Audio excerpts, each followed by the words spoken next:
Hello friends and welcome back. So today's topic for discussion is audit, where we will discuss how to conduct an audit, what are the steps involved and different phases of audit along with some real life examples. So without wasting any time, grab a notepad and let's begin. As we all know that auditor plays a crucial role in evaluating IT functions and systems from various perspectives like security, ensuring confidentiality, integrity and availability of information, quality, assessing the effectiveness and efficiency of IT systems, fiduciary, checking compliance with laws and regulations and reliability of financial reporting, service, evaluating the IT service delivery and support, and capacity, reviewing the capacity management and scalability of IT infrastructure. An audit is done in three main phases. First is planning phase, which involves defining the audit subject, objectives, scope, and performing pre-audit planning activities like risk assessments and resource allocation. Second is fieldwork and documentation phase. During this phase, the audit team gathers data, tests controls, identifies and validates findings, and documents the entire process. And the final reporting phase. This phase involves gathering report requirements, drafting the report, issuing it to relevant parties, and following up on any action items. Now let us discuss different activities which are done in different phases. We will take a single example and we will understand what activity is done at each stage of different phases. So first is planning phase, which involves defining audit subject, objectives, scope, and performing pre-audit planning activities. So let us understand each one by one. Determine audit subject. The first step in the planning phase is to identify the specific area or function within the organization that will be audited. This involves selecting the subject of the audit based on risk, importance, or regulatory requirements. Areas with higher risks or critical business functions that are essential for operations may be prioritized. And if you are auditing a company's data backup system, the audit subject would be the data backup processes and technologies in use. Define audit objective. Defining the purpose of the audit and what it aims to achieve. This helps in focusing the audit efforts and ensuring all the relevant aspects are covered. For example, again, if you are auditing company's data backup system, our objective is to assess its effectiveness in ensuring data recovery in case of any disaster, right? Which involves verifying backup completeness, meaning all critical data is included in the backups or not. Integrity, verify the backed up data hasn't been tampered or corrupted during the process. And timely restoration capabilities includes testing actual restoration times from backups. Third stage is set audit scope. Setting audit scope means defining boundaries of the audit. This includes specifying what will be covered and what will not be covered, such as systems or any locations and time periods. For example, if you are auditing company's data backup system, you need to define which data will be covered. Like critical business data will be covered, which will exclude any temporary files or logs. Identify all systems whose data is backed up, like servers or databases. Include all backup methods, full backup method or incremental backup method, and storage locations, which can be on-site or on cloud. Just to give you an idea, full backup is a complete copy of all data, ensuring every file is backed up, and incremental backup is only the data that has changed since last backup is backed up. Setting audit scope step is very important because the auditor will need to understand the IT environment and its components to identify the resources that will be required to conduct a thorough evaluation. A clear scope will help define a set of testing points that is relevant to the audit, right? Perform pre-audit planning. Pre-audit planning involves different steps to ensure the audit is well organized and effective. This includes risk assessment, understanding the audit environment, and planning logistics. Conduct a risk assessment. This is critical in setting the final scope of audit, evaluate potential risks to prioritize audit activities, and further refine the scope. Interview the auditee to inquire about activities or areas of concern that should be included in the scope of the engagement, right? Identify regulatory compliance requirements, relevant laws and regulations which are applicable should be identified. Define resources needed. Identify the technical skills, budget, and time frame required for the audit.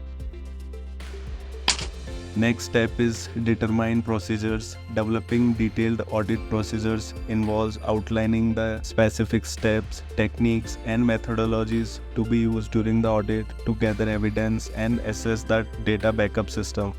The example which we are taking for conducting an audit, right? This is like creating a roadmap for your audit. Next phase is fieldwork and documentation phase, where audit team gathers data, tests, control, identifies and validates finding, and documents the entire process. First step in fieldwork and documentation phase is to acquire data. Audit team will start collecting data, which involves gathering all necessary information, documents, and records that will be analyzed during the audit, right? For example, backup logs, configuration files, or any policy documents related to the data backup process. Test controls. Testing controls involves verifying that the controls in place are working as intended and effectively mitigating risks. I have discussed about test of design and test of effectiveness, which are used to test the design and effectiveness of any control. You can go and watch my video for better understanding. So, in the same example of auditing company's data backup system, auditors will verify that backups jobs are scheduled and executed as per policy and test the restore process to ensure data integrity, right? Issue discovery and validation. Auditor identifies any problems, inconsistencies, or weaknesses in the controls and processes being audited. This step ensures that all potential issues are thoroughly investigated and confirmed to be accurate before they are included in the audit report. For example, if backups are found to be incomplete, the auditor will review backup logs to identify which backups failed and when, analyze the failure reasons such as network issues or storage limitations, validate the findings with the IT team to ensure there were no misinterpretation, right? It means confirming that the incomplete backups were not due to intentional pauses or scheduled maintenance, right? Document results. Documenting results involve recording all findings, evidence, and analysis in a structured format for reporting purposes. Clearly document each identified issue, including the nature of problem, when it occurred, and its impact.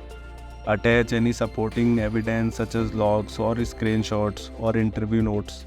Explain the potential or actual impact of the findings on business operations such as data loss risks or recovery delays.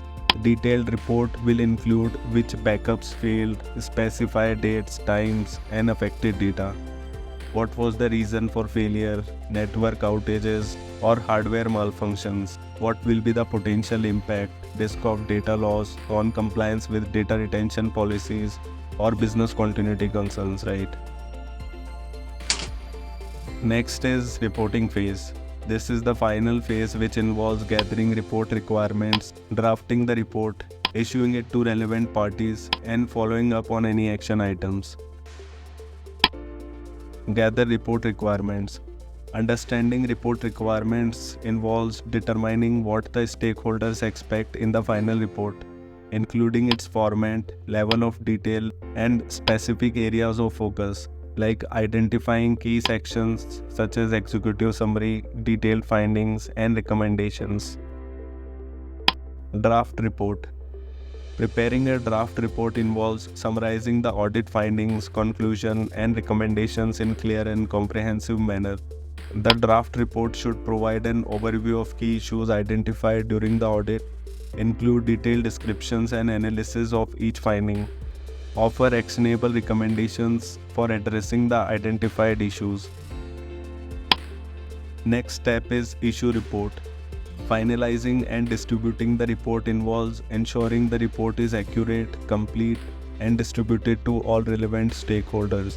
And this process includes conducting a final review of the report for accuracy and completeness and obtaining necessary approvals, sending the report to stakeholders such as IT team, senior management or compliance team or GRC team, storing the final report and all related documentation for reference and compliance purposes. Final step is follow-up. Following up involves verifying that the recommendations have been implemented and assessing the effectiveness of corrective actions. The follow-up process includes reviewing the actions taken by the auditee to address the audit findings, evaluating whether the implemented changes have resolved the issues, conducting a re-audit or follow-up audit if significant issues were identified.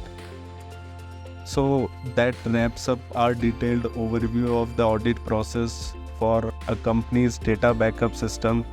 Now let us look at all the steps and different phases of audit once again.